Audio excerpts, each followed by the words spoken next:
سامعین مکرم، نبی مکرم صلی اللہ علیہ وسلم نے ہمیں رات کے کچھ آداب سکھاتے ہوئے کچھ ایسی چیزیں بتائی ہیں جو کرنے میں بہت زیادہ فائدہ ہے، اور نبی مکرم صلی اللہ علیہ وسلم بھی ایسا کیا کرتے تھے۔ جیسے کہ ایک حدیث میں آتا ہے، صحیح مسلم میں روایت موجود ہے 3316 نمبر پر، آپ صلی اللہ علیہ وسلم فرماتے ہیں خمر الآنیہ، رات کو سونے سے پہلے اپنے برتنوں کو ڈھانپ دیا کرو۔ اور ایک روایت میں آتا ہے اگر ڈھانپنے کے لیے کچھ نہ ملے، ایک لکڑی یا ایک چھوٹی سی ٹہنی لیں اور وہ اس کے اوپر رکھ دیں۔ اور دوسرا ادب آپ صلی اللہ علیہ وسلم نے جو سکھایا ہے وہ اوق الاسقیہ تھا، جو پینے کی چیزیں ہیں،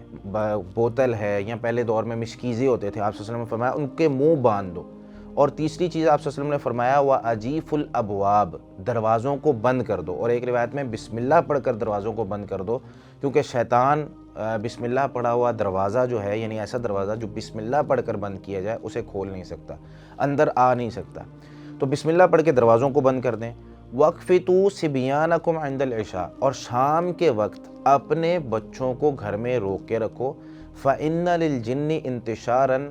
کیونکہ رات کو جنات پھیل جاتے ہیں اور وہ بچوں کو نقصان پہنچا سکتے ہیں۔ کسی قسم کا ان کو خدشہ ہوتا ہے کہ کسی بھی قسم کا ایسا کوئی نقصان ان کو پہنچا دیں، تو آپ صلی اللہ علیہ وسلم نے منع فرما دیا۔ اور ایک اور ادب آپ صلی اللہ علیہ وسلم نے سکھایا ہے وَأَطْفِئُوا الْمَصَابِیحَ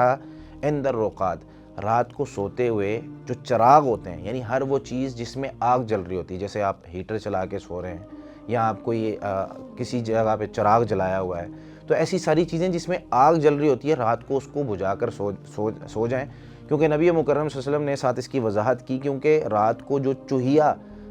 گھومتی ہے تو وہ کہیں دیے کی سلائی اٹھا کر آگ سے جلی ہوئی وہ کسی دوسری جگہ جا کر نہ پھینک دے، جس سے پورا گھر جل جائے اور ہماری جو ہے وہ جان خطرے میں پڑ جائے۔